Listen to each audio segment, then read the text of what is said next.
Bonsoir et bienvenue à notre buffet froid. Froid. Alors aujourd'hui un petit numéro un peu spécial. C'est notre Charléo qui va vous lire une petite histoire. C'est ça, aujourd'hui on sort des sentiers battus, on n'a pas préparé un dossier sur un sujet général avec des cas pratiques, etc. On va diviser cet épisode en deux parties. Dans la première partie, je vais, comme le disait Fred, vous lire 2 chapitres d'une histoire, une pure fiction. Et ensuite, Fred nous parlera d'un sujet qui lui tient à cœur Ouais. aussi, mais on ne va pas tout spoiler immédiatement. Par contre, qui a écrit l'histoire, cher Léo? Eh ben, l'auteur, c'est moi en vérité. Bon, ben on accueille quand même un invité aujourd'hui. Donc bienvenue Léo. Merci pour l'invitation. Donc pour faire une brève présentation, ça a commencé en 2010 quand j'ai écrit un recueil de nouvelles, de 8 nouvelles qui étaient indépendantes les unes des autres mais qui se déroulaient toutes dans le même univers. Et ces nouvelles servaient de prologue à une saga de romans sur laquelle je travaille encore depuis. Et ce que je vais vous lire ce soir, ce sont 2 chapitres d'une réécriture de la toute première nouvelle, puisque avec le recul, je trouvais qu'elle bénéficierait certainement d'un bon coup de peinture plus moderne, et puis avec l'expérience acquise au fur et à mesure des années d'écriture. Tu lui as fait un ravalement de façade. C'est un vrai ravalement de façade. Il y a beaucoup de changements dans la forme, dans le fond, mais je ne vais pas trop m'étaler là-dessus parce que ce serait trop long. Sachez juste que le titre de la nouvelle, c'était Le Couloir. Moi, je tiens à dire que je n'ai pas lu la nouvelle, juste pour ne pas être spoilé, donc je réagirai sur le vif, je vais dire ça, comme ça. Par contre, juste une petite question, qu'est-ce qui t'a fait écrire ces recueils? C'est une passion qui t'est venue, une envie soudaine, ou c'est toujours quelque chose que tu avais déjà en tête, Léo? Alors j'ai toujours aimé raconter des histoires. Très tôt, ça m'est venu. Au collège, je commençais à faire des bandes dessinées, etc., avec des dessins absolument abominables. Mais j'aimais beaucoup faire ça. Souvent, je les faisais avec des copains d'ailleurs. Au lycée, ça a été pareil. J'ai fait beaucoup de bandes dessinées avec un pote. On avait créé un personnage qui s'appelait Gringo, à qui il arrivait 1000 mésaventures. Et ce personnage d'ailleurs, je l'ai conservé dans un projet sur lequel je travaille depuis 2 ans, mais ça j'en parlerai peut-être une autre fois. Et l'écriture pure, je m'y suis mis au lycée. Au lycée quand j'étais internat, là, je vous en avais parlé Dans le dans fameux l'épisode 2. internat avec la forme. C'est ça. Et donc quand j'étais en études, j'étais pas un élève très studieux, je travaillais pas beaucoup les devoirs, par contre j'écrivais des nouvelles déjà à l'époque, sur un ton un peu potache et qui mettait en scène les potes que j'avais à l'internat et moi-même. Et puis arrivé un peu plus tard, quand je suis rentré dans la vie professionnelle, je me suis mis à écrire d'autres choses avec une vision plus claire, plus précise de ce que je voulais, un univers assez vaste et étendu. Là, à l'heure actuelle, ce que j'ai écrit, en comptant ce que j'ai réécrit, ça fait l'équivalent de bien 1200 pages, Ah oui, divisé en... c'est un beau volume en tout cas. Pour l'instant, il y a 3 volumes qui sont écrits.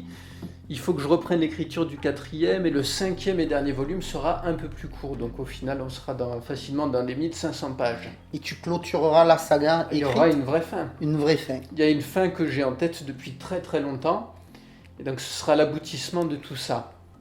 Et donc dans ce roman, on suit beaucoup de personnages, on suit une dizaine de personnages. Et les nouvelles servaient à introduire déjà l'univers et certains des personnages. Et le personnage qui est introduit dans ces 2 chapitres que je vais vous lire, c'est un personnage central qui a connu quelques modifications, puisque quand j'avais commencé à écrire la nouvelle Le Couloir en 2010, et qu'ensuite je me suis mis au roman, c'était un homme. Et en réécrivant, en me mettant à la réécriture de cette nouvelle, donc ça date d'il y a quelques mois, puisque c'était, je crois que je m'y suis mis en début d'année, c'est devenu une femme parce que ça me paraissait cohérent. Je trouvais que par rapport au caractère du personnage, etc., c'était plus intéressant d'en faire une femme en fin de compte. À moins que tu aies cédé à certaines pressions de ton épouse. Oh, pas du tout. Bon, alors si c'est un choix délibéré, Je n'ai aucune pression. parfait. Non, c'était vraiment une intention. En relisant, j'étais en train d'écrire, justement, c'est au milieu de l'écriture de ce 2e chapitre où je me suis dit, mais en fait, c'est une femme, ce n'est pas Eric, c'est Erika. Oui. Par contre, tu ne t'es pas trop foulé pour le prénom féminin. Bah non, mais ça restait quoi? En fait, j'avais choisi le prénom Eric en hommage à un ami à moi qui était décédé il y a quelques années en avant, donc c'était important pour moi de garder ce prénom. D'accord. Donc le personnage est devenu féminin, mais c'est resté, Erika. c'est resté l'hommage. Voilà. Et Allez. donc, je vais commencer à vous lire ces 2 chapitres. Chapitre 1. L'escouade avançait prudemment entre les arbres, posant un pied lentement sur le tapis de feuilles d'automne, puis s'arrêtant pour écouter les bruits qui couraient autour d'eux.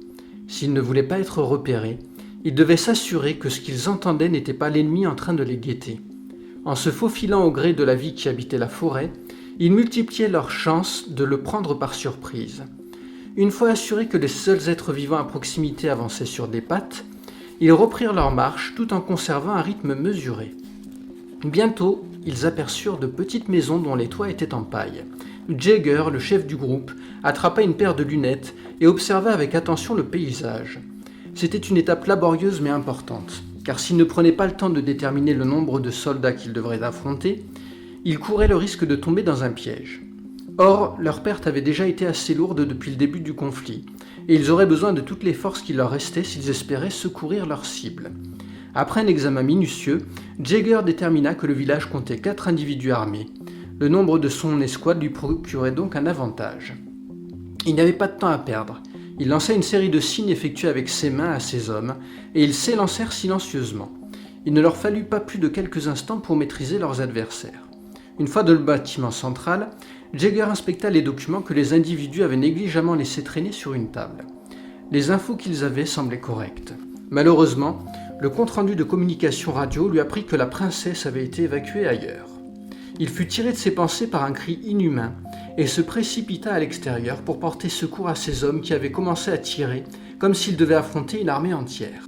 Alors qu'il poussait la porte, une chaleur écrasante s'abattit sur lui et il roula sur le côté pour esquiver ce qui ressemblait à un crachat de flammes. En se relevant, il découvrit avec stupéfaction la créature qu'il avait ainsi attaquée. Une longue queue verte tournoyant dans les cieux, des écailles brillantes qui semblaient dures comme l'acier, une gueule gigantesque dont les naseaux crachaient d'imposants ronds de fumée et des ailes qui déchiraient le ciel. Pas de doute, le monstre qui le surplombait était un dragon. Jagger hurla à ses hommes de se replier tout en saisissant son arme, mais les balles rebondissaient contre les écailles de la créature. Comprenant qu'il ne pourrait pas l'atteindre ainsi, il se mit désespérément à la recherche d'une âme suffisamment puissante pour entamer la carapace du dragon. Dans sa course effrénée, il passa sous son agresseur de légende et fit signe à ses soldats de se mettre à l'abri.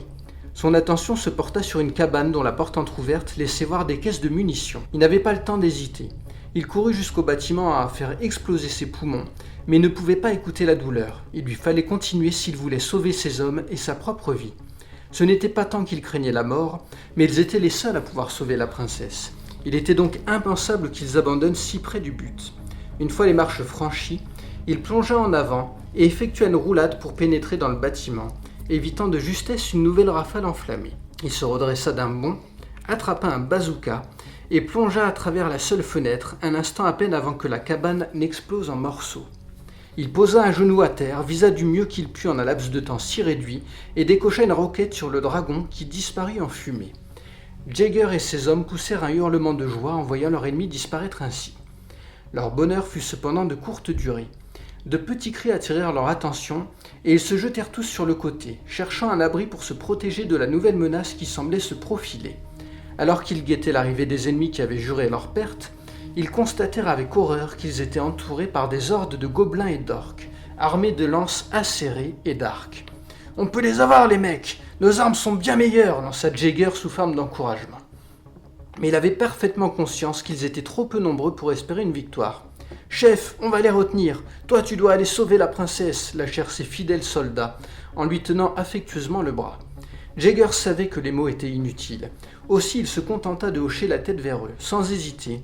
Il leur tourna le dos et courut avec une détermination renouvelée, lancé vers une destinée héroïque. Alors qu'il s'éloignait, ses camarades s'écrièrent « Semper Fi !» Il était le seul capable de sauver la princesse, le seul et l'unique. Des forces supérieures l'avaient choisi, il était l'élu. Ces hommes s'étaient montrés courageux et dignes, mais ils n'appartenaient pas à ce groupe d'individus dont la vie était vouée à marquer les esprits et à atteindre la postérité.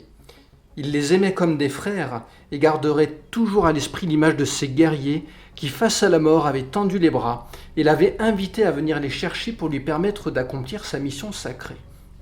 C'est pourquoi, alors que leurs cris lui déchiraient les oreilles, il s'était refusé à se retourner et à les regarder.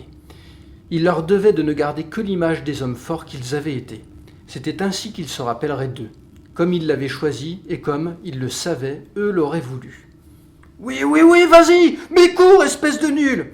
Erika poussa un soupir et reposa sa figurine de Jagger, puis se dirigea dans le salon d'un pas agacé. « Papa, tu peux pas arrêter de crier un peu ? Je peux pas raconter l'histoire de Jagger et ses hommes sérieusement si tu fais que casser l'ambiance. » L'intéressé, un homme d'environ 35 ans aux cheveux blonds hirsutes, tendit le bras, attrapa Erika et la tira vers lui, malgré la résistance de la fillette. Il l'allongea sur ses genoux, lui pencha la tête en arrière et l'abreuva de chatouilles sur les côtes. « C'est pas du jeu !» s'écriait l'enfant entre deux éclats de rire. Une fois sa victime dominée, l'homme l'installa sur le canapé à côté de lui. « Désolé, petite, mais regarde ça si c'est pas beau. Deux équipes qui se font face, déterminées à remporter la victoire, et qui vont s'affronter sans jamais se toucher pendant 1h30. Quand les joueurs mettent le pied sur la pelouse, ils ignorent qui gagnera. Ils ne peuvent qu'espérer que leur entraînement portera ses fruits et donner le meilleur d'eux-mêmes. Pendant ces quelques minutes, le monde autour d'eux n'existe plus. Et la seule chose qui compte, c'est la lutte. Et c'est pareil pour nous qui les regardons. Nous ne pouvons que les encourager et leur envoyer toute notre énergie. Et c'est pour ça qu'on doit crier. Parce qu'on veut qu'ils nous entendent. Parce qu'ils ont besoin de savoir qu'on est avec eux et qu'on leur donne notre force. Pour l'instant, tu n'as que 8 ans, alors tu ne peux pas comprendre à quel point l'esprit, et plus particulièrement l'esprit de groupe, peut être fort. Ce qui fait qu'une personne est puissante, ce n'est pas le poids qu'elle peut soulever ou la vitesse à laquelle elle court. Non, ce qui fait de quelqu'un un guerrier, c'est sa détermination, sa volonté d'aller jusqu'au bout pour obtenir la victoire. Erika considéra son père quelques instants, essayant de prendre la mesure de ce qu'elle venait d'entendre. Même si elle ne comprenait pas exactement ce propos, il lui semblait qu'il s'agissait de quelque chose d'important. Elle essaya de tout mémoriser, se récitant les mots à voix basse. Finalement, elle descendit du canapé et sortit du salon, non sans jeter un dernier regard à son père, toujours absorbé par l'écran de télévision. Elle trotta jusqu'à la salle à manger et y trouva sa mère, debout derrière une planche à repasser, maniant le fer avec dextérité et s'assurant que les habitants de cette maison ne porteraient pas de vêtements froissés. Tout en s'appliquant à cette tâche, elle écoutait la radio en chantonnant. Erika ne se rappelait pas l'avoir jamais vue effectuer une tâche ménagère sans que son petit poste de radio ne l'accompagne. Elle l'observa avec attention. Elle la trouvait belle. Ses cheveux roux ondulés pendaient jusqu'à ses épaules. Vêtue d'une robe vert pastel à pois blancs, elle ne se contentait pas de repasser le linge. Elle tournoyait et voltigeait comme une fée ou même une reine. Erika avait l'impression qu'elle était légère, comme la brise tant ses mouvements étaient aériens. Contrairement à son père, elle ne partait pas au boulot du lundi au vendredi. Mais Erika songea que son travail à elle, elle le faisait tous les jours, y compris le week-end. « Maman, lança-t-elle sur un ton séducteur, j'ai faim, quand est-ce qu'on mange ?» Sa mère arrêta de chanter et se tourna vers elle en souriant. « Tu ne vas pas me dire que tu as vraiment déjà faim, petite goinfre. On a pris le petit déjeuner il n'y a pas si longtemps que ça. Il va falloir que tu patientes encore un peu. » Se remémorant les mots de son père, Erika décida qu'elle ne pouvait pas s'avouer vaincue aussi facilement. Elle s'approcha de sa maman et serra ses bras autour de sa taille. « Je te lâche pas tant que tu vas pas préparer à manger !» menaça-t-elle en riant. Sans comprendre ce qui venait de lui arriver, elle se retrouva enserrée dans les bras de sa mère, à ne rien pouvoir faire d'autre que de ricaner, complètement impuissante. Elle avait beau se débattre, il lui était tout simplement impossible de s'échapper. La lutte fut interrompue par le bruit de la sonnette de l'entrée. Erika comprit immédiatement, à la façon dont sa mère la lâchait, que cette visite était non seulement impromptue, mais qu'elle venait rompre une forme d'équilibre. Elle le sentait au plus profond d'elle-même, et son corps tout entier était en train de lui faire passer le message. Elle fut prise de frissons et de violentes crampes assaillirent son estomac, au point qu'il lui fallut se retenir pour ne pas courir jusque dans les toilettes. Elle jeta un regard implorant à sa mère, mais son attention tout entière était concentrée sur la porte d'entrée, qu'elle fixait comme si elle constituait désormais l'intégralité de son univers. Pour elle, la seule vérité qui importait encore était celle du sort funeste que la sonnette semblait annoncer, et le monde aurait tout aussi bien pu s'arrêter tant le sien semblait prêt à lâcher son dernier souffle. La voir dans un tel état se révéla bien trop difficile pour Erika, dont le corps ne semblait plus capable de supporter cette épreuve et présentait tous les signes d'une machine défaillante. Elle se roula au sol, le visage contre les genoux, déployant toutes ses forces pour détourner le regard de cette porte maudite, mais son pouvoir d'attraction était trop fort et ses yeux ne cessaient de la fixer. Son père, qui était resté paralysé jusque-là, sembla reprendre ses esprits. Il secoua la tête énergiquement et s'avança d'un pas maladroit mais rapide pour saisir la poignée. Avant même qu'il n'ait eu le temps de la tirer, elle fut poussée avec force vers lui, ce qui l'obligea à faire un pas de côté pour ne pas la recevoir en plein visage. Un groupe d'hommes habillés en noir fit alors irruption, transportant de larges caisses en bois entourées de lourdes chaînes. Erika ignorait ce qu'elles pouvaient contenir, mais cela devait être précieux pour qu'on les protège ainsi, ce qui rendait la scène encore plus inquiétante. Pourquoi ces individus apporteraient des objets top secrets chez eux, dont la famille n'avait pourtant rien qui sortait de l'ordinaire ? Les instants qui suivirent lui firent le même effet que si un être doué de pouvoirs surnaturels avait attrapé le cours du temps puis l'avait tant malmené qu'Erika aurait été incapable de dire s'il s'était arrêté ou si on l'avait accéléré. Les gestes de tous ceux qui l'entouraient lui paraissaient inhumains et incompréhensibles, et elle-même ne parvenait plus à contrôler son corps comme elle l'entendait. Ses mouvements étaient saccadés, et si elle tentait de se déplacer, elle était immédiatement frappée par un sentiment de vertige qui l'obligeait à rester sur place. Elle entendait sa propre respiration comme si elle glissait lentement, puis beaucoup plus vite, et à nouveau à une vitesse extrêmement réduite dans ses oreilles. Pire, elle avait la sensation qu'elle se faisait liquide et coulait en son sein. Elle cligna des yeux et tapota ses joues des deux mains pour éviter d'être parasitée par les événements qui se déroulaient dans la maison. Le monde sembla finalement retrouver son rythme habituel, et elle put rouvrir les yeux pour s'enquérir de ce qui s'était passé pendant son absence, spirituelle sinon physique. Les hommes qui avaient fait irruption avaient installé un véritable équipement de surveillance vidéo dans le salon, constitué de plus d'une dizaine d'écrans de télévision. Sa mère, dans un état second, fixait les écrans, immobile telle une statue, mais Erika pouvait voir sa poitrine trembler. Elle s'approcha pour prendre sa main, mais elle ne perçut même pas sa présence. Horrifiée, elle regarda à son tour ce qui pouvait la terrasser ainsi sur place. Les images montraient un homme affublé de ce qui ne pouvait être autre chose qu'une combinaison de cosmonaute. Erika en avait déjà vu dans des dessins animés, mais ça n'avait aucun sens car elle reconnaissait parfaitement l'endroit qui était filmé. Et il ne s'agissait pas de la Lune, mais de leur cave. Mais elle était manifestement remplie d'un gaz épais et légèrement verdâtre. Elle se retourna pour demander à son père ce qui était en train de se passer, mais elle ne parvenait à le trouver nulle part. Elle l'appela désespérément, sans succès. Elle sentit alors une main se poser sur son épaule. Elle était douce mais ferme. « Il est là », lui murmura sa mère en lui montrant les écrans. Elle comprit qu'elle parlait de l'homme en combinaison, et un flot de larmes s'échappa de ses yeux alors que sa gorge se nouait. Son père se déplaçait lentement à cause de la combinaison et semblait chercher quelque chose.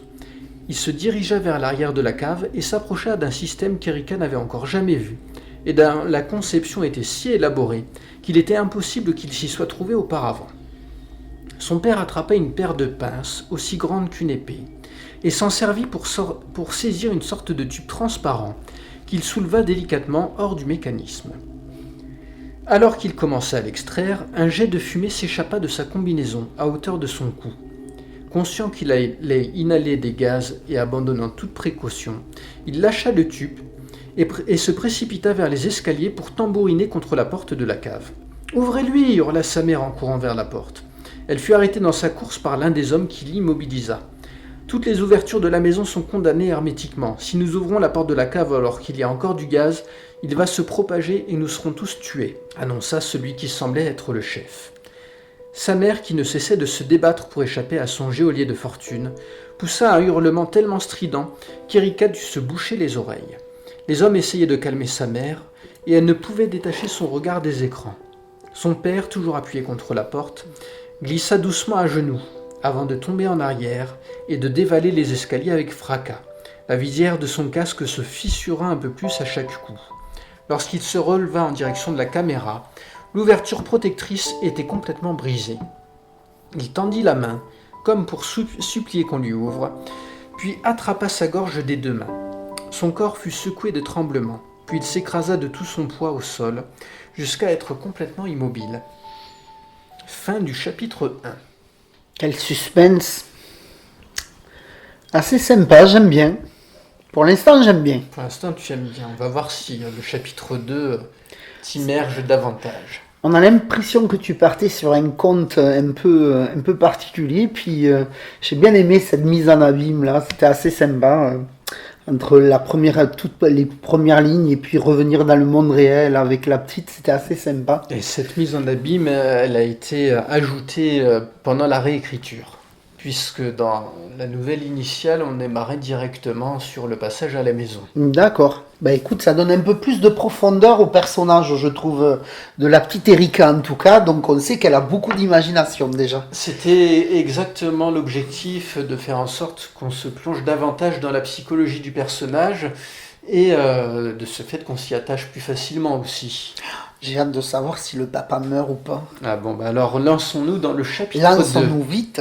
Le cri qu'Erika poussa lui déchirait la gorge, mais il lui était impossible d'y mettre fin. Son corps n'était plus une machine qu'elle contrôlait par sa volonté, mais une masse inerte dont les mouvements s'imposaient à lui. Son esprit se révéla tout aussi indomptable, rejouant inlassablement la même scène, telle une VHS dont les bandes se seraient emmêlées. La même scène, malgré ses efforts désespérés pour oublier ce qu'elle avait vu. Le corps qui s'effondre, la combinaison à la visière ébréchée, le regard suppliant de son père vers la caméra, le gaz qui emplit son casque, les genoux qui s'écrasent au sol avant qu'ils ne s'écrasent comme un arbre déraciné. Toutes ces images étaient incrustées sur ses rétines et se mélangeaient comme autant de gouttes de peinture à l'huile qu'on verserait dans un vieux pot avant de le secouer, si bien qu'elle ne distinguait même plus ce qui se trouvait réellement autour d'elle. Ses tympans en lambeaux, abîmés par son propre hurlement, étaient hantés par un sifflement qu'elle aurait voulu ne jamais avoir entendu, celui de la respiration de son père, incapable de rester en apnée plus longtemps et inhalant le gaz qui avait envahi sa combinaison. Son visage humide était un terrain crevassé, inondé par la pluie de sa détresse. Il lui était impossible de le sécher d'un revers de sa manche, ses membres se comportant encore comme des entités autonomes décidées à lui imposer de revivre cette vision infernale. Sa raison menaçait de lui échapper à chaque instant passé dans ce tableau dont les couleurs ne dessinaient rien d'autre que la perte la plus abjecte et accablante. Il n'y eut pas de libération providentielle, pas d'intervention divine, pas même de tape dans le dos ou d'embrassade pour soulever le poids qui l'écrasait. L'odeur céda tout simplement sa place au vide et à la réalisation que tout était terminé. Le cri, la paralysie, les visions et la sensation de profond désespoir avaient déserté son être, ne laissant en elle qu'une coquille creuse. Les fourmis qui parcouraient ses membres lui rappelèrent que son corps était à nouveau sien. Pourtant, elle se sentait incapable de bouger, sidérée. Elle était tout simplement sidérée, jusqu'à ce qu'elle ne le soit plus, jusqu'à ce qu'elle ressente une envie irrépressible de se lever, de bouger, de partir et de trouver quelqu'un, n'importe qui, pour croiser son regard, pour lui adresser une parole de réconfort, pour lui dire que tout ça n'était pas réel. Elle posa ses mains sur sa gorge endolorie pour la masser, mais alors que ses doigts effleuraient son cou, elle fut frappée une nouvelle fois par l'image de son père effectuant un geste similaire, alors que le gaz qui l'aspirait détruisait son corps. Elle poussa un nouveau cri, extrêmement bref cette fois, pour exprimer sa frustration, secoua ses mains en l'air pour mettre fin à ce geste fatidique et les posa sur sa tête qu'elle remua avec vivacité, espéra enfin sortir de cette représentation macabre. Ses yeux n'étaient plus habités par les visions de son père s'écroulant dans la cave de la maison, mais ils n'avaient pas encore récupéré complètement leur fonction et ne lui offraient qu'un paysage flou dont elle ne parvenait pas à distinguer les formes.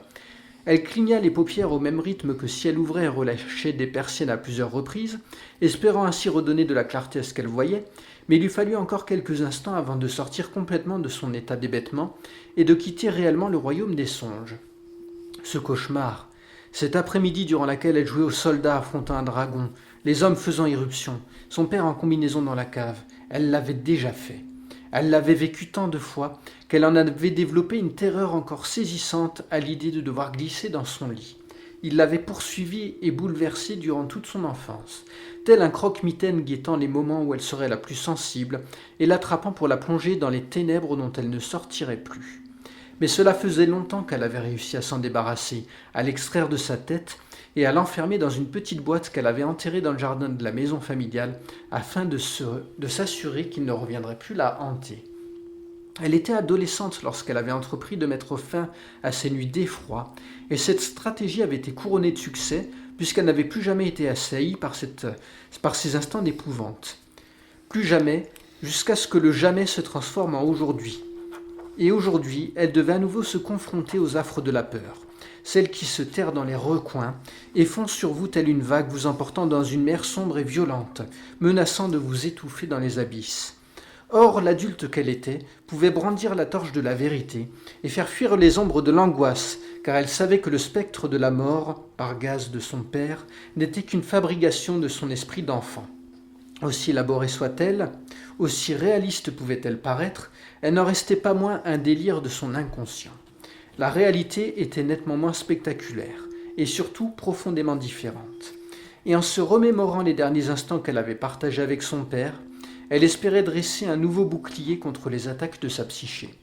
Elle ferma les yeux et fouilla sa mémoire pour reprendre le contrôle de ses pensées et de ses souvenirs. Elle était à nouveau une enfant assise sur le canapé du salon, le regard fixé sur la télévision à tube cathodique, vivant par procuration les aventures de héros extraordinaires, d'élus dont la destinée était ponctuée d'obstacles, mais se révélait glorieuse.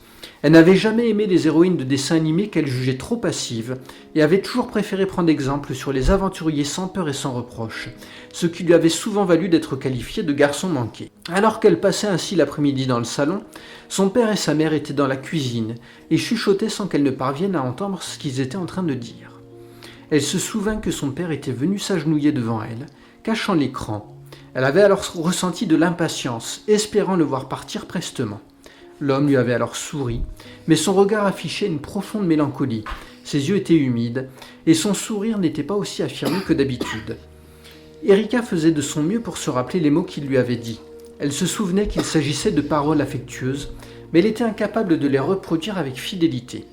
Puis son père l'avait embrassée et s'était dirigé vers la porte d'entrée sans se retourner.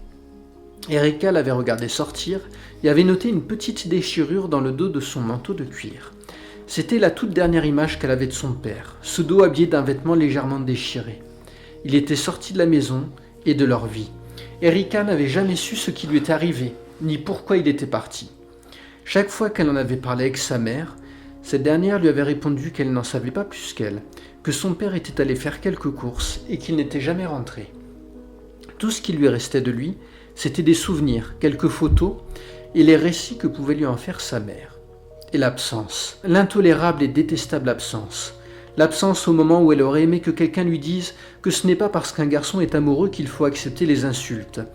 L'absence quand elle était allée à son bal de promo et qu'elle était la seule à ne pas être conduite par son père. L'absence au jour le jour, où elle aurait aimé avoir un modèle masculin pour lui dire et surtout lui montrer que les hommes et les femmes sont égaux. Son père avait disparu avant qu'elle ne puisse réellement commencer à l'observer et à prendre exemple sur lui. Il avait été absent au moment où elle-même s'était construite. Sa mère avait été un parent à double emploi et elle avait mené cette tâche avec amour et élégance. Mais cela ne venait malheureusement pas combler cette absence. Elle avait donc cherché des substituts et s'était plongée à corps perdu dans l'apprentissage et la pratique des arts martiaux, y trouvant une philosophie qui l'aidait à faire face au vide et des valeurs qui ouvrirent son regard à un monde qu'elle avait d'abord voulu fuir. Malgré ses tentatives, elle n'avait jamais retrouvé son père, et la plaie était restée ouverte, mais elle avait appris à la cacher sous des pansements de plus en plus épais, ce qui lui permettait de se convaincre qu'elle n'était plus là, même si certains jours, la blessure saignait à vif sans qu'elle ne puisse rien y faire. Elle avait appris à vivre avec ce manque et s'était tracé une route qui lui semblait en adéquation avec les valeurs qu'elle avait développées. Mais l'incertitude restait un poids qui l'empêchait de progresser comme une signalisation qu'on aurait élaborée pour l'entraver. Elle jugea qu'elle avait justement perdu assez de temps à ressasser de déplaisants et difformes souvenirs et entreprit de se lever. Elle constata alors qu'elle n'était pas assise dans son lit, mais sur un plancher vieillissant et abîmé, qui ne ressemblait aucunement aux matériaux de son logement. Pour la première fois depuis son réveil, elle observa attentivement l'endroit dans lequel elle se trouvait, mais n'y trouva pas le moindre repère familier.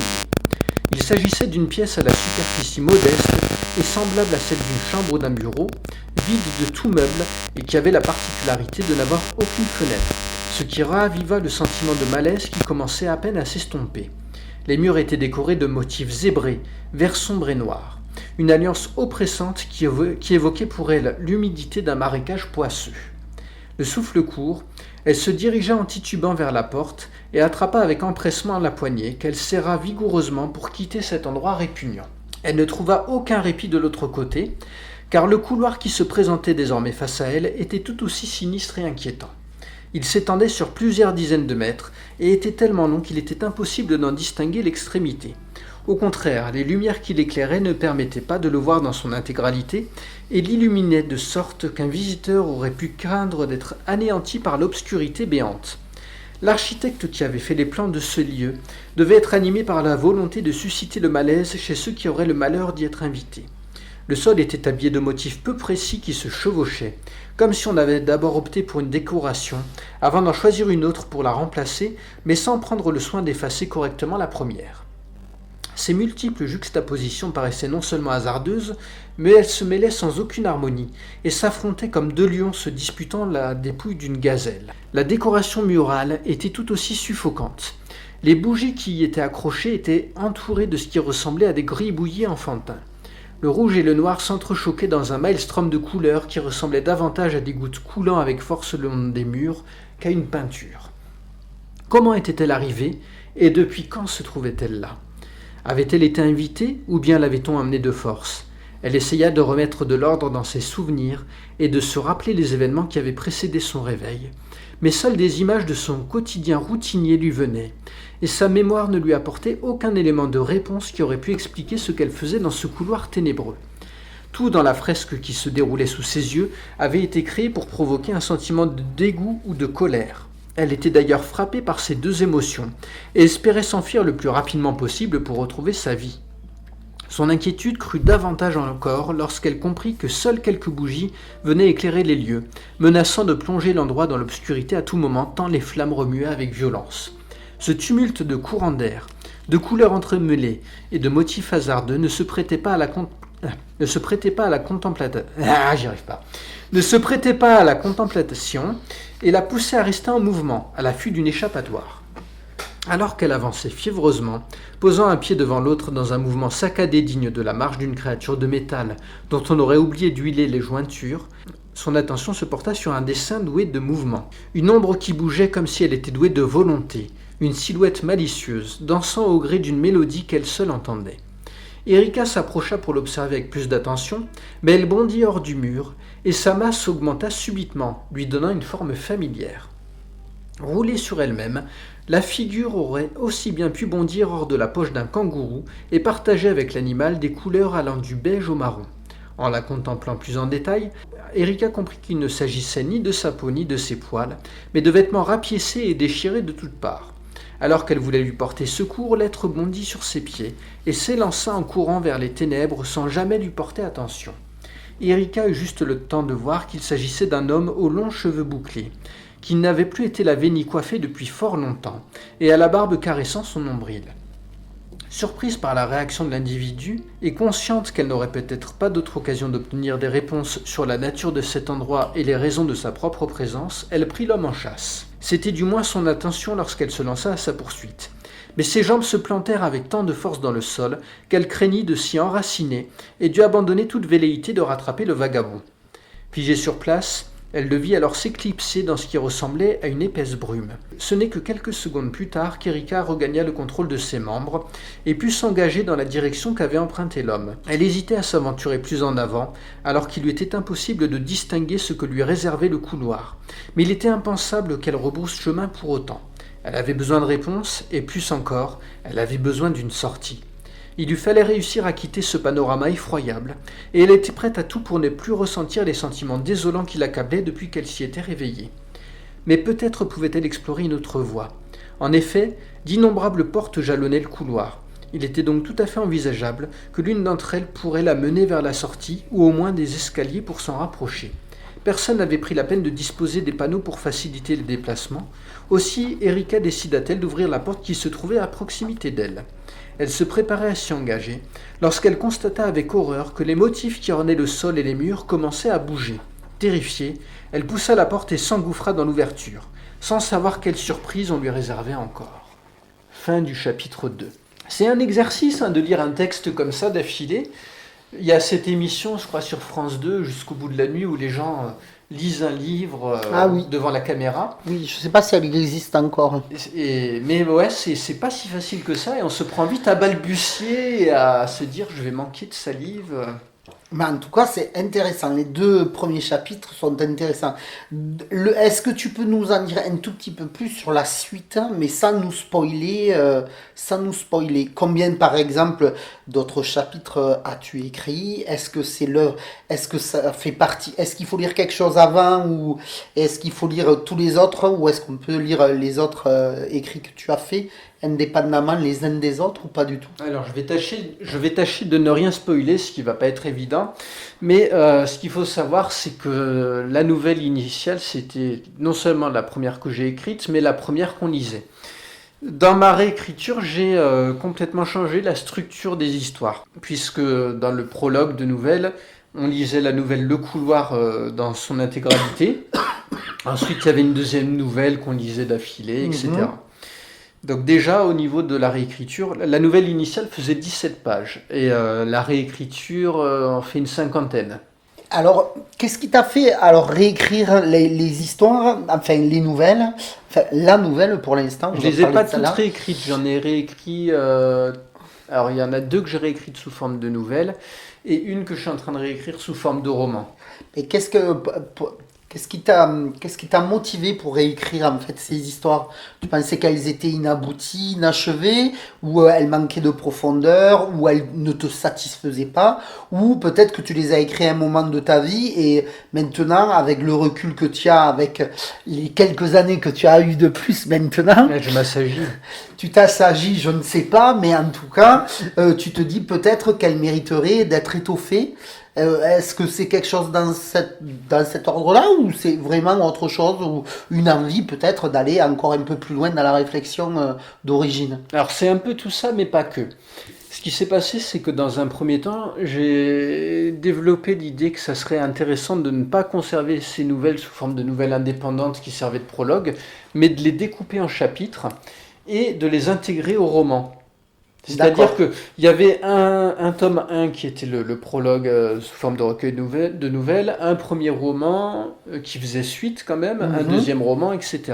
Et maintenant, on commence directement avec un roman, et les chapitres de la nouvelle Le Couloir, qui sont dédiés au personnage d'Erika, sont divisés comme ça, effectivement, en chapitres, et sont suivis immédiatement de ce qui lui arrivait dans le premier roman, puisqu'on D'accord. retrouve le personnage dans le roman, etc.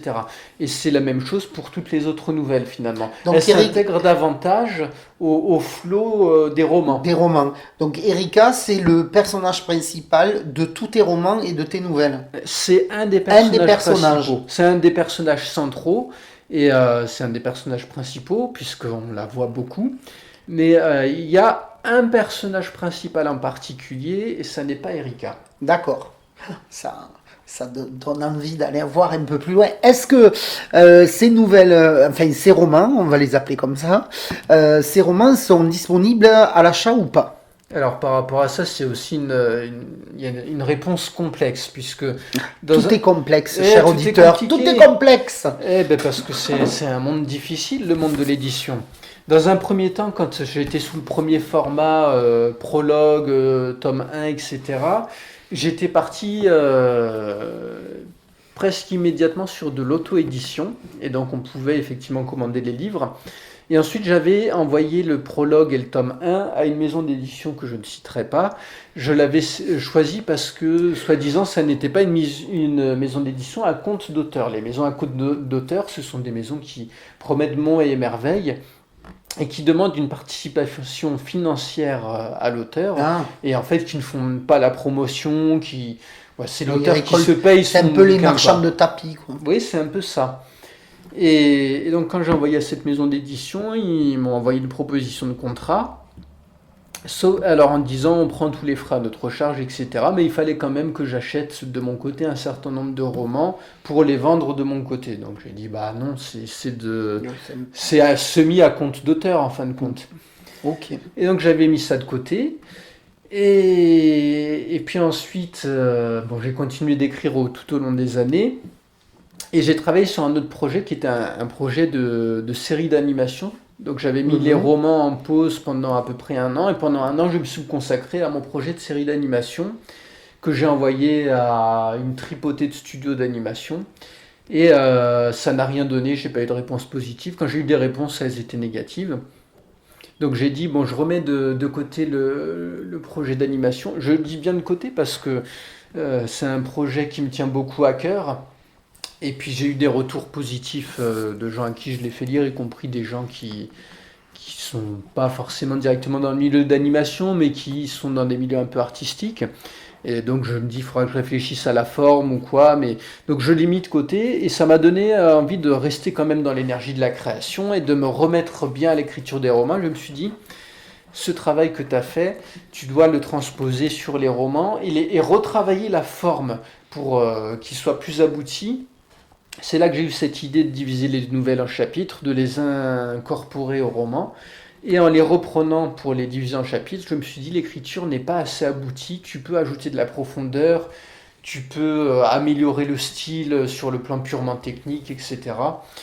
Et je pense que si on compare la première version de la nouvelle à la version actuelle, bon, je ne sais pas ce que vous penserez de la qualité de ce que j'ai lu, hein, mais de mon point de vue, si on compare les deux, c'est beaucoup plus intéressant à lire que la version initiale, ne serait-ce que parce que on apprend plus à connaître le personnage, on plonge plus dans sa psyché. Puis je pense que quand je me suis mis à écrire dans un premier temps, je voulais que ce soit rythmé, je voulais que ça aille vite, mais ça allait trop vite. Trop vite. Il n'y avait pas de temps pour souffler, pour prendre la mesure de ce qui était en train de se passer.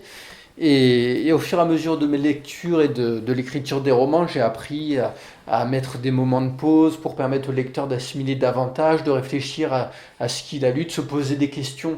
Alors ça reste rythmé, mais c'est moins trépidant, parce que quand c'est trop trépidant, je crois que ça permet pas de rentrer vraiment dans l'émotion et dans la psychologie des personnages. La psyché des personnages.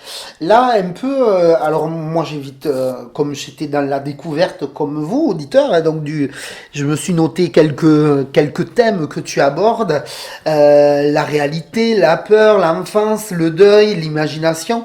On est quand même dans un monde assez particulier, une psyché d'une enfant qui a l'air en tout cas, puisque je ne sais pas si c'est vrai ou pas encore, ce qui est arrivé à son papa, ça me donne envie d'aller encore un peu plus loin, mais on a l'impression quand même que cet enfant, elle a une imagination assez débordante, et on ne sait pas si ce qu'elle raconte pour son père, c'est la réalité ou pas, et puis pareil, quand elle arrive dans ce fameux couloir, où elle se réveille, on ne sait pas si c'est la réalité ou pas.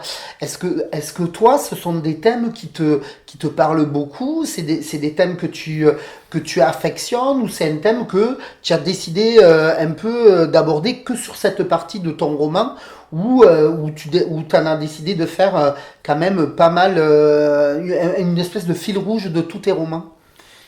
J'ai toujours été fasciné par tout ce qui tourne autour des questionnements sur la réalité. J'en ai parlé dans d'autres dossiers, hein, dans d'autres épisodes, les univers parallèles, le surréalisme, etc. Donc, par exemple, les films de David Lynch, où il y a toujours cette notion de qu'est-ce qui est réel, qu'est-ce qui relève d'une forme de psychose du personnage, est-ce qu'on est dans une dimension parallèle, et où tu marches dans un univers où tu essayes de déceler les règles et de comprendre, comme si c'était les pièces d'un puzzle qu'il fallait réunir, et donc toujours cette notion de mystère qui est très centrale. Ça, c'est quelque chose qui m'a toujours fasciné, comme les films aussi comme Inception de Christopher Nolan, qui est un réalisateur que j'aime beaucoup. À la fin d'Inception, tu te poses la question, est-ce que la toupie va tomber? Et puis, qu'est-ce qui est vrai, qu'est-ce qui ne l'est pas, qu'est-ce qui a été inventé? Et j'aime bien cette notion, ce sentiment d'être perdu, cette ambiguïté qui fait que, après avoir terminé le film, avoir fermé le livre, on se pose des questions et puis on est un peu hanté par ces images. Elles nous reviennent en tête, on a envie d'avoir la réponse, on se forme ses théories, on réfléchit à ce que ça pourrait signifier tout ça. Et est-ce qu'on peut dire, alors ça c'est une question un peu plus personnelle, je vais me permettre, est-ce que c'est quelque chose dans ta vie de tous les jours qui te guide un peu, c'est-à-dire est-ce que tu es quelqu'un d'ancré dans la réalité, ou tu es quelqu'un un peu de fantasques et qui rêvent et qui arrivent à s'échapper de la réalité parce que la réalité est des fois un peu pas simple, je dirais. Est-ce que c'est quelque chose qui est comme ça aussi dans ta propre vie à toi ou c'est quelque chose qui n'est que de l'ordre de tes romans? Ben, comme je disais, j'ai toujours aimé raconter des histoires depuis petit. Et oui, je me qualifierais plutôt comme un rêveur parce que, en fait, sur mon temps libre, je suis tout le temps en train de penser à des histoires. Mes romans, où j'avais évoqué que je tournais des fois en amateur des films aussi pour le plaisir avec des potes, etc. Bon, il y a le podcast maintenant, le projet de série animée. Et c'est vrai que je suis toujours en train de penser un peu à tout ça, les idées arrivent et je m'échappe dans ces univers que je crée.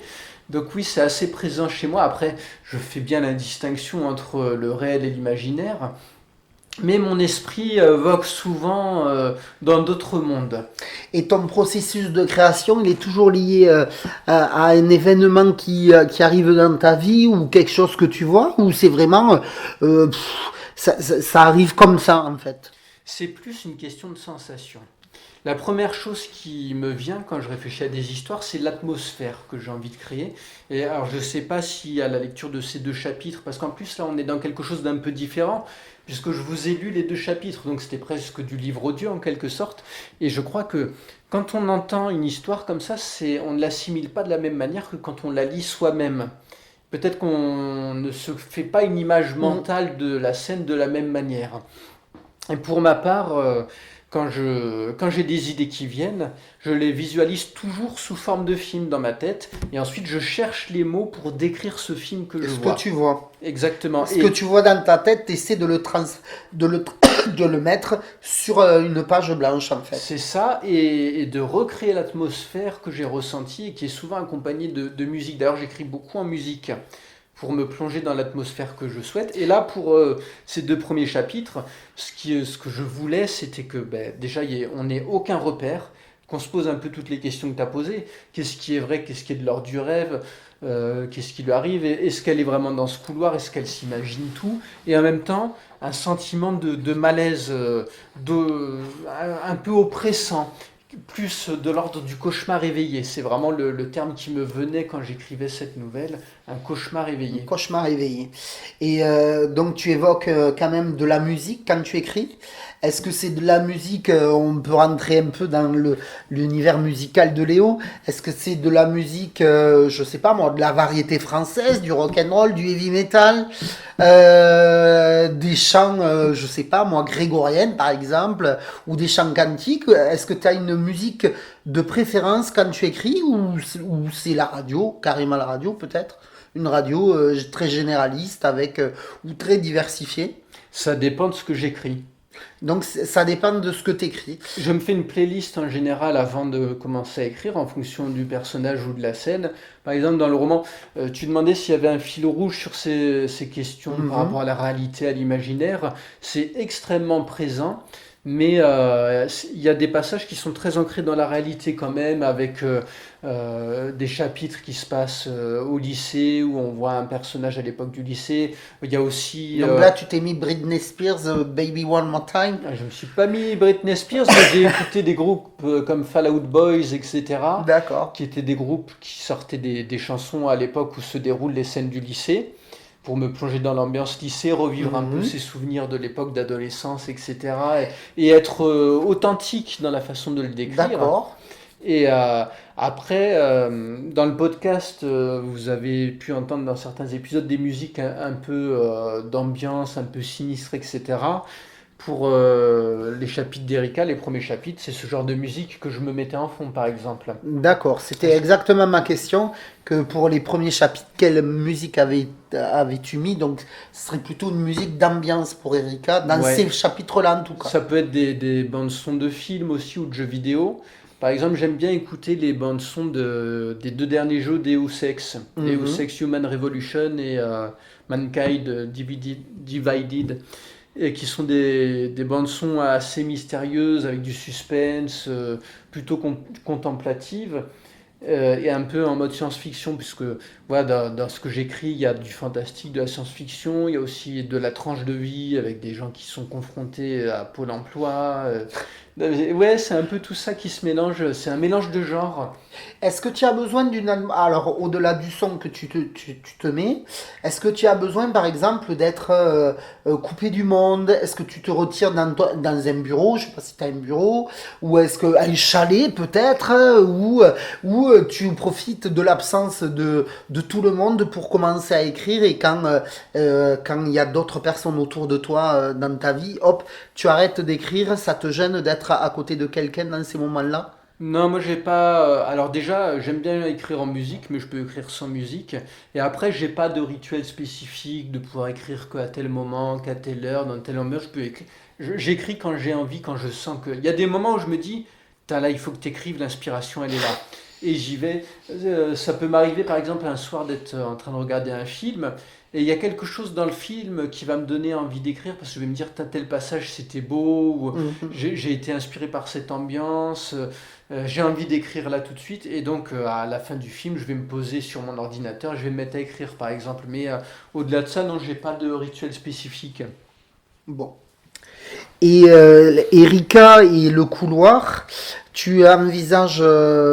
Alors certes, on a bien compris que tu n'avais pas été édité, mais comment on fait si par exemple comment font nos auditeurs si les deux premiers chapitres leur ont plu pour accéder à la suite? Parce que deux chapitres là, moi je trouve ça très frustrant perso. Ça m'a donné envie de, ça m'a donné en tout cas, ça m'a donné envie d'aller un peu plus loin. Ah bah ça me fait plaisir. Vraiment, franchement, je le dis, et pas parce qu'on est potes tous les deux, mais parce que je ne connaissais pas, et je le redis, je ne l'ai pas lu, je découvre comme vous, donc toutes ces questions me viennent comme ça, hein, je fais un peu un travail de journaliste, donc ça me plaît. Mais je trouve que tu le fais super bien en Mais plus. comment je fais si je veux accéder à la suite? Parce que je me dis, mince, qu'est-ce qui lui arrive après la Hanse? Elle a ouvert la première porte, et je me dis, qu'est-ce qui lui arrive après avoir fermé cette première porte? Alors par rapport à ça, déjà ce qu'il faut savoir, c'est que j'ai envoyé la nouvelle version du premier roman et qui inclut donc ces chapitres-là à une agent artistique il y a quelques mois en arrière, au mois Mhm. de mai. Et ce qu'elle m'avait répondu, donc elle m'avait aussi demandé de lui rédiger un peu un résumé de l'intrigue globale. Donc j'avais fait un résumé sur 11 pages de l'ensemble de l'histoire jusqu'au dernier tome, puisque je sais exactement tout ce qui se passe jusqu'à la fin. D'accord. J'ai déjà un plan détaillé de tous les chapitres et tout, il me reste plus qu'à rédiger. Quand tu dis un plan détaillé, c'est un plan mental, comme une Non, non, carte non, mentale, ou c'est quelque chose que c'est tu as posé rédigé. sur le papier? Ah oui, c'est rédigé. Et c'est chapitre par chapitre. Chapitre par Avec chapitre. l'ordre des chapitres, puisqu'on alterne entre les Mhm. personnages, etc. Et pour chaque chapitre, j'ai un résumé qui fait ouais, une dizaine de lignes qui explique ce qui se passe dans le chapitre. Chaque chapitre dure à peu près combien de pages, tu sais, ou à peu près? Après, ça c'est un peu variable, parce que déjà, dans tome 1, ils ont tendance à être un petit peu plus courts, mais ça c'est aussi en lien avec l'évolution de mon style, où Mhm. j'ai appris à errer un petit peu plus. Après, c'est jamais des chapitres extrêmement longs, je pense que le chapitre le plus long, il doit faire une quinzaine de pages peut-être. D'accord. Oui, c'est des chapitres de moyenne Oui, envergure. parce qu'après, comme il y a beaucoup de personnages, etc., et que ça s'alterne beaucoup, je voulais pas qu'on perde le fil de ce qui se Mm. passe de l'un à l'autre, puisqu'ils ont chacun leur groupe de personnages Mm. qui gravitent autour d'eux, leurs Ça ne problématiques. peut pas être pire que les livres de Game of Thrones, donc je pense que les lecteurs pourront suivre s'ils ont lu les livres de Game of Thrones. Ouais, après, quelque chose de cet ordre-là, puisque pour chaque personnage, il a un arc narratif précis Mhm. qui le conduit d'un point A à un point B. À chaque fin de roman, il y a la notion que quand même on a avancé dans l'intrigue, que on voit qu'on a franchi une étape, mais il y a toujours un petit suspense puisque c'est une histoire en continu. Est-ce que dans tous les personnages que tu as créés là sur tes romans, alors bien sûr on n'en a pas, on sait qu'il y en a déjà deux, Eh ben, je veux juste, si je peux te couper, je suis en train de vas-y, je t'en penser. prie. J'ai pas dit ce qu'avait dit l'agent Ah oui, c'est littéraire. vrai, pardon. Moi je me laisse emporter par le flot Moi, de mes moi questions. aussi, et donc l'agent littéraire qui a lu le roman, le premier roman et le résumé détaillé, Elle m'a renvoyé qu'elle trouvait que c'était une histoire intéressante, qu'elle trouvait qu'il y avait matière à tenter quelque chose. Mais ce qui lui paraissait compliqué, c'était que ce soit une histoire en 5 volumes. Elle m'a dit, pour un auteur qui n'est pas déjà publié, ça Faut va, faire plus court. ben, c'est que c'est dur d'argumenter autour d'une maison d'édition qui va se dire Ah oui, on je prend, comprends. on prend des risques parce que Oui, si le premier ne ouais, marche pas, ouais, voilà. Donc elle m'a dit moi je ne comme en plus c'est pas mon domaine de prédilection ce genre de roman, je pense que ce serait difficile pour moi d'essayer de le vendre auprès d'une maison d'édition avec cette difficulté supplémentaire que l'histoire est sur 5 tomes. Et donc elle m'avait encouragé à prendre contact avec d'autres agents artistiques qui étaient plus versés sur ce genre de roman. Et cet échange que j'ai eu avec elle, il m'a fait beaucoup réfléchir. Et il m'a amené à la conclusion qu'il fallait tenter une approche différente. Parce que, comme pour l'instant, toutes mes tentatives de faire publier, faire des choses ont échoué, j'essaye de réfléchir à des stratégies alternatives et je n'abandonne jamais. Et donc, et c'est là que je me suis dit, tiens, cette nouvelle, qui était la troisième nouvelle, qui s'appelait Le Condamné, je vais la réécrire sous forme de roman, qui sera un petit peu, je vais le présenter comme un roman complet, dans le sens où une seule œuvre. c'est l'histoire qui est la plus indépendante des autres. Oui, donc tu peux la retirer facilement et en faire un vrai roman, mais uniquement autour du condamné. C'est Je ça. suppose du condamné, puisque ça s'appelle le condamné. Alors le roman s'appellera pas comme ça. D'accord, mais donc tu changes aussi le titre. Oui. Le roman s'appellera Le reflet de l'obscurité. Le reflet de l'obscurité. C'est encore plus sombre que le condamné, je trouve. Ah ouais? Oui, Là, je ne le percevais pas comme ça, mais je voulais qu'on conserve quand même ben, un titre qui paraissait un peu inquiétant. ben, c'est quand même un peu inquiétant. Quand même. L'obscurité, ça n'a pas trop de reflets. Donc déjà, qu'est-ce qu'on peut retrouver dans l'obscurité qui a un reflet? C'est un peu inquiétant. C'est ça. Et ce roman, donc j'ai commencé à l'écrire. Je l'ai mis en pause quand on s'est mis au podcast parce que je peux pas tout faire en même temps. Mais pareil, la nouvelle de base faisait 16 ou 17 pages. Et là, j'ai écrit, si je me rappelle bien, alors il y a 15 chapitres dans le roman. Et j'ai commencé par écrire le dernier chapitre, bizarrement, ce que je fais rarement. En général, j'écris de façon chronologique. Là, j'ai commencé par le dernier chapitre qui fait une quinzaine de pages, donc presque aussi long que la nouvelle, la première version de la Mhm. nouvelle. Ensuite, j'ai écrit les 2 premiers chapitres qui font aussi ouais, entre 12 et 15 pages. Et je sais plus si j'avais écrit le troisième chapitre. Mais tout ça pour dire que ce roman, Le reflet de l'obscurité, on pourra le lire de façon indépendante, avoir un début, une fin et se dire voilà, l'histoire est terminée, ça s'arrête là. Et je me dis ce sera plus simple de faire publier ça, puisque ce sera un roman d'environ 150 pages en plus. Mhm.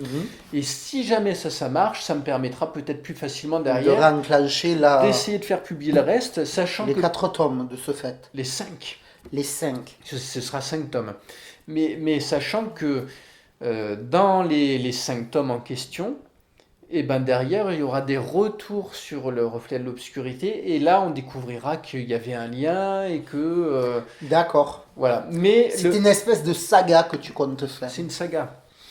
Mais pas seulement parce que l'histoire est dense, et si elle est quand même assez dense et elle est assez complexe, mais aussi parce que je voulais vraiment qu'on ait l'impression de suivre une odyssée, qu'on se dise les personnages traversent des épreuves, des tribulations qui sont nombreuses et Mhm. complexes, et que le lecteur ait le sentiment d'être pris dans une grande aventure comme ça, et que arrivé à son terme, déjà non seulement il a l'impression d'avoir traversé tout ça avec les personnages, qu'il a appris à les connaître, à s'attacher à eux, et avoir Oui, tu envie. essaies d'embarquer le lecteur avec les personnages. Oui, oui, ça C'est exactement ça. c'est intéressant. Et ce qui était très important pour moi, c'était que quand le lecteur va arriver à la fin, vraiment à la fin de l'histoire, à la fin du cinquième et dernier Mhm. tome, ils se disent pas, bon ben tout ça pour ça, mais qu'ils se disent, c'était un sacré voyage, mais ça en valait la peine parce que c'était une sacrée fin. Et cette fin, Et tu veux une fin apocalyptique ou une fin quand même où tout finit bien, comme dans les contes de ben, fées? je vais pas déjà le dévoiler, mais c'est une fin en apothéose. Voilà, bon, ben, c'est déjà bien. En tout cas, ça donne envie d'aller jusqu'au bout. Et de fait, comme j'ai dû rédiger ce résumé en 11 pages de l'intégralité de la saga, Mhm. je l'ai fait dire à mon épouse, qui est ma muse, et à une très bonne amie à moi, dont j'ai déjà parlé d'ailleurs l'autre fois, Amélie, Ah, qui est un peu une de mes bêta-lectrices. Et je l'ai fait lire aussi à Eddy, qui est une autre copine, qui est d'ailleurs travaille dans le monde de l'édition et qui me fait des retours qui m'aident beaucoup. Donc je leur ai fait lire ça. Donc mhm. ce sont les seules personnes qui connaissent déjà la fin. Les Et, Vénardes. et jusque-là, personne ne connaissait la fin jusqu'au mois de mai. Depuis 2010 que j'ai commencé à bosser dessus. Mais je me rapproche de la fin. Et Croisons les doigts. elles m'ont fait des bons retours sur la fin. Elles ont dit il faudra voir comment ça passe en écriture, etc. Puis une fois qu'on est vraiment dans les chapitres. Mais elles ont eu le sentiment que c'était une fin qui pouvait être mémorable. Est-ce que dans tous les personnages que tu as créés, il y en a un qui te plaît plus que d'autres, un que tu aimes moins? Ou est-ce que tu les aimes tous de la même façon? Et est-ce qu'il y en a un qui pourrait, allez, j'oserais le dire, te ressembler ou tu as fait pas une espèce de transfert, mais tu t'es dit, si ça pourrait être moi, si j'étais confronté à tout ce que le personnage est confronté dans mon roman, je serais celui-là, par exemple. Ou je réagirais, voilà, c'est moi qui réagis en fait à tel événement que tu décris, ou est-ce qu'il y a quelque chose de cet ordre-là, ou carrément tu es dissocié de tous les personnages, et c'est vraiment quelque chose, c'est vraiment que des personnages que tu as créés, ou c'est peut-être carrément, chacun a un bout de toi peut-être. Et c'est marrant comme question parce que si je dois parler des personnages qui peuplent ces romans, je pense que je les apprécie tous pour différentes raisons en fin de compte. Et bon, on met toujours un peu de soi, je pense, quand on écrit. Et j'ai fait comme ont pu faire Grant Morrison dans Les Invisibles, comme j'en parlais l'autre fois, ou comme peut faire aussi David Lynch quand il apparaît dans ses propres créations, ou Sam Lake, le scénariste des jeux Alan Wake, qui dans Alan Wake 2, il joue plusieurs rôles, il apparaît en tant que lui-même, il apparaît en tant que personnage fictif. Donc il y a le personnage de Léo qui apparaît dans les romans, Mhm. et qui est censé être moi vraiment. Peu Mais narcissique, monsieur. mais qui est un personnage très secondaire et qu'on voit pas beaucoup en fait. Bon, on va t'excuser, on va Ouais, passer, non, on va c'est passer. pas un personnage qu'on suit tout au long des romans. Il apparaît, c'était vraiment en forme de clin d'œil et en plus pour le coup, Oui, un peu comme dans les Marvel ou dans les films Marvel où t'as Stanley qui apparaît un peu chaque ouais, fois. ouais, il y a quelque Il y a chose de quelque chose comme cet ça. Ou ordre-là. dans Fred Hitchcock qui apparaît tout le temps dans ses films. C'était vraiment le clin d'œil. En plus, ce qu'il y a de marrant, c'est que je m'inspire quand même de plusieurs personnes de mon entourage. D'ailleurs, dans les personnages principaux, il y a deux bons potes à moi que j'ai rencontrés par le biais du cinéma, notre passion pour le cinéma asiatique, etc. Et eux, c'est des personnages principaux pour le coup. Et c'est dans ce contexte-là que le personnage de Léo apparaît parce que c'est le groupe d'amis avec Mhm. lequel on s'était rencontrés. Donc, je parle de plusieurs amis. Il y a un bon pote avec qui on rigole bien qui s'appelle Sébastien. Et ben, il est souvent dans les mêmes scènes que Léo, où on fait des délires ensemble parce que ça ressemble assez à la réalité. D'accord. Donc il y a cet aspect-là. Après, le personnage vraiment central, il s'appelle Fabien, surnommé Brioche. Et alors lui, c'est marrant parce que, alors, c'est un assistant social et il est basé sur Ils sont partout, ces assistants sociaux, chers mais auditeurs. C'est une diaspora. ils sont pas dans beaucoup de romans ou de films, et quand ils sont dans des films, souvent c'est sous un versant négatif. L'autre fois, j'ai vu le film de Lucien Jean-Baptiste, Il a déjà tes yeux. Mhm. C'est une comédie où un couple de personnes noires adopte un petit Mhm. enfant blanc, et il y a une assistante sociale dedans, et c'est un peu la méchante de l'histoire. Elle est, enfin, moi je disais, elle mériterait de se faire virer en fait. Et puis, elle donne une image des assistants sociaux, mais qui est horrible. Et c'est Alors, très rare que les assistants sociaux soient présentés sous un versant positif dans la fiction. Et là, bah, déjà, je voulais en montrer un sous un versant plutôt positif, mhm. mais en montrant aussi que c'est un métier où il peut y avoir des moments où on décompresse, où il y a de l'humour, un peu de légèreté, puis où il y a aussi de la gravité, parce qu'il y a de la protection de l'enfance, il y a des violences conjugales, il y a la précarité de personnes pour qui c'est de plus en plus difficile de finir le mois. Et c'est comme ça, c'est des thèmes que je voulais aborder dans les romans, parce que pour moi, le fantastique, la science-fiction, Ça doit permettre de parler sous un prisme qui paraît éloigné de la réalité, de thématiques du quotidien, de ce qu'on vit. Oui, c'est tout à fait ça. Normalement, le fantastique, ça part de la réalité pour après faire des digressions et partir dans des choses assez étranges. Donc, c'est vraiment ça, le vrai fantastique, c'est ça, normalement. Et ben, c'était pour ça que je voulais que le personnage central soit un assistant social. Mais ça me paraissait un bon moyen d'aborder ce genre de Mhm. choses. Et donc, paradoxalement, ce personnage de Fabien, et qu'on entend plus souvent sous le nom de Brioche, il est basé sur un ami à moi qui était gendarme et qui est aujourd'hui policier. Donc, c'est assez paradoxal, mais j'ai vraiment basé, dans la façon dont j'ai imaginé physiquement, il est basé sur mon pote, d'ailleurs j'avais surnommé Brioche, dans la réalité. Et, et donc, quand il a commencé à les lire, les romans, et puis je pense qu'il se retrouve bien dedans. Mais je sais qu'il y a des personnes de mon entourage qui m'ont dit: Ah, mais Brioche, il est basé sur toi. Parce qu'ils avaient le sentiment que dans le caractère du personnage, on me retrouvait. Et Ou moi, peut-être qu'ils ne connaissaient pas Brioche. Ben peut-être, Tu vois, peut-être. peut-être qu'ils ne connaissaient pas Brioche. Et c'est vrai que dès que tu parles d'un assistant social et toi, tu l'es, hein, donc ça peut, si tu connais pas Brioche, peut-être qu'ils ont pu faire cet amalgame. Ouais, peut-être, mais c'est vrai que quand j'écris le personnage, je me vois pas du tout, je vois mon pote.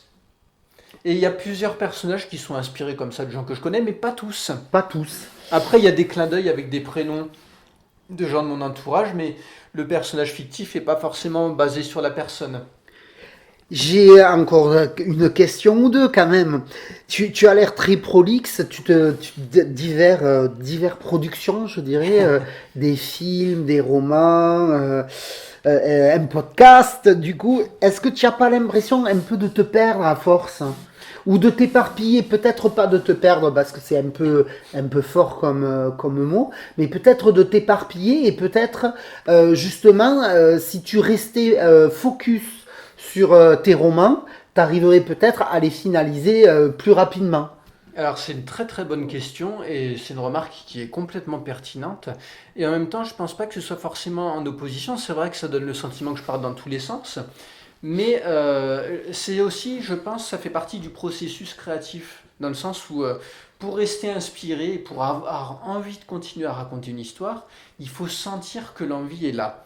Et quand à un moment on se sent bloqué, c'est bien de passer sur autre chose pour faire une pause. Par exemple, je disais, j'ai commencé à écrire la première nouvelle en 2010. Ensuite, j'ai fini d'écrire les nouvelles. Ça m'a pris du temps de les écrire puisque je les ai écrites entre 2010 et 2015. Par contre, le premier roman qui faisait 480 pages, je l'ai écrit entre 2016 et 2017. Donc ça a été beaucoup plus rapide puisque les nouvelles, ça faisait 200 pages à l'époque. Donc j'ai écrit beaucoup plus en moins de temps. Et après le tome 2 partie 1, puisque j'ai dû le diviser en deux, il était trop long, ça a dû me prendre à peu près ouais, un an et demi, un truc comme ça. Et après, au niveau des films, par exemple, j'ai réalisé un long métrage. Il y a deux versions. Il y a une version longue qui dure 2h40 que j'ai divisée en 3 épisodes et une version courte qui est vraiment un film de 2 heures. Et ça, j'ai mis 2 ans et demi à le tourner Je parce vois que, qu'on n'a pas quand même la même définition du mot court. 2 heures, c'est pas court. ben, comparé à À 2h40, 2h40, c'est un peu plus court, mais pas court. non, c'est pas court. Et tout ça pour dire que ça m'a pris 2 ans et demi parce que déjà il y avait une soixantaine d'acteurs, il y avait plein de lieux différents, des scènes de combat, et puis il y a eu la Covid en plein milieu en plus. Mais tu vois, j'ai quand même réussi à mener le projet à son terme. Le film est terminé, il est complet, Et on peut le voir. on peut le voir.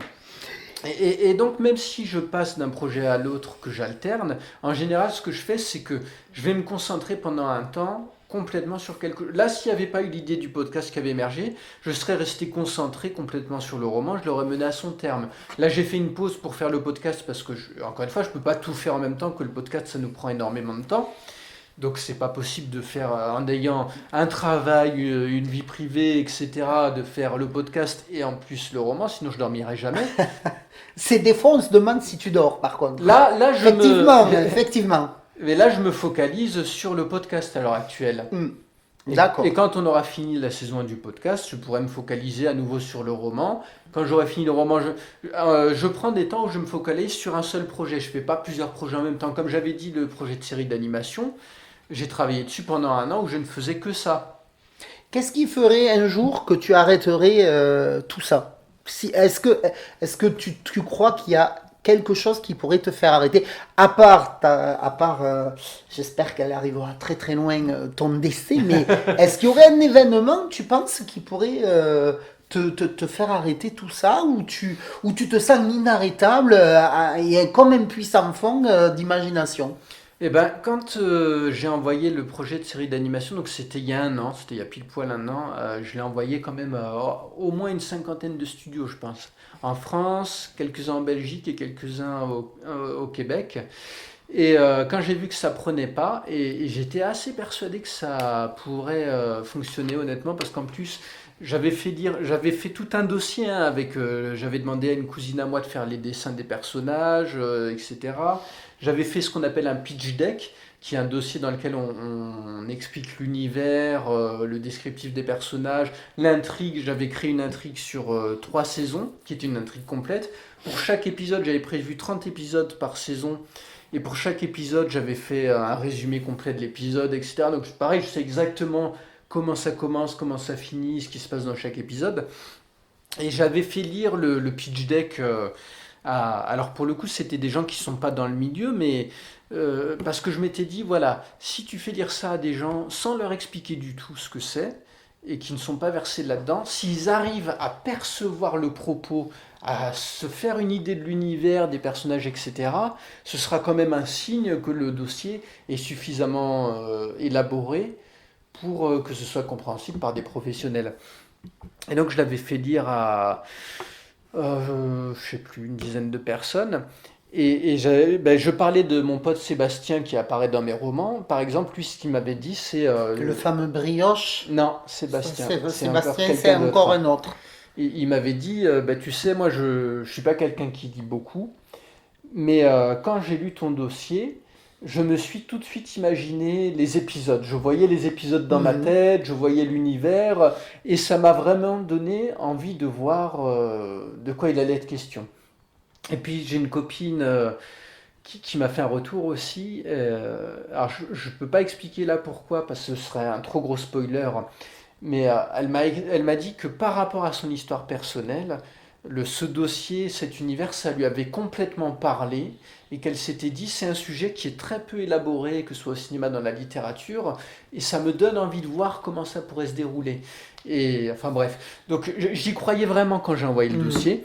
Et quand j'ai eu que des réponses négatives, et puis alors comme je disais, tout le monde n'a pas répondu, mais j'ai quand même eu pas mal de réponses. Et quand tu reçois une réponse négative, 2, 3, 4, 5, 6, même si des fois ils te disent le projet est intéressant, mais ça correspond pas à notre ligne éditoriale, donc ça a un côté sympa, tu vois, mais au final tu te prends quand même des refus dans C'est la quand même un tête et refus. tu t'en prends un paquet. Et il y a eu un moment où je me suis dit, j'y croyais tellement fort, j'ai mis tellement d'énergie, j'ai passé tellement de temps, finalement je suis peut-être à côté de la plaque. Et puis en fait, cette image d'être quelqu'un qui est beaucoup dans l'imaginaire, qui aime raconter des histoires, qui fait des films et tout, c'est vrai qu'il y a beaucoup de gens qui me voient comme ça, tu vois, mes potes ils me voient comme ça. Je pense que même dans l'univers professionnel, mes collègues ils ont un peu cette image-là aussi. Et c'est une part importante de ma personnalité. Je pense que je me suis un peu construit autour de ça. Et donc j'en suis venu à me dire, eh ben peut-être que c'est faux, peut-être que tu t'es toujours dit t'es fait pour ça et t'es pas fait pour ça. Mhm. Et ça a été un moment qui a été un peu difficile. C'est très personnel ce que je suis en train de vous dire aujourd'hui dans le podcast, hein, mine de rien. Mais alors, ce qu'il faut savoir, c'est que en termes de personnalité, c'est vrai que j'ai tendance à être quelqu'un de plutôt optimiste Oui, à, de jovial, optimiste, c'est quelque chose ça qui te définit et bien. puis de se dire on va y arriver, Oui, on va y aller. tu es Bon, toujours assez optimiste sur la fin des choses. ce qui veut dire qu'à un moment difficile pour moi où je me suis dit, bah, t'es peut-être pas fait pour ça, je veux dire, pour quelqu'un qui a ma personnalité, ça m'a paru difficile, mais en fin de compte, ça a duré peut-être 1 ou 2 jours. C'était pas le désespoir, l'abattement, Mhm. c'était, je me suis posé la question, et puis après, il y a eu un moment où je me suis dit, pourquoi est-ce que tu fais tout ça? est-ce que tu écris des histoires? Est-ce que tu fais des films? Est-ce que parce que c'est important pour toi que tu aimes ça et que de toute manière tu le feras quoi qu'il arrive? Ou est-ce que tu le fais parce que Tu veux la notoriété. ouais, en gros c'était un peu C'était un ça. peu ça la question. Et là j'ai pu répondre. Je me suis dit, j'aimerais bien qu'il y ait plus de monde qui lise ce que j'écris ou qui regarde ce que je fais, etc. Mais je fais ça parce que je sens que j'en ai besoin, que c'est important pour moi, que j'aime ça, que je m'épanouis en le faisant.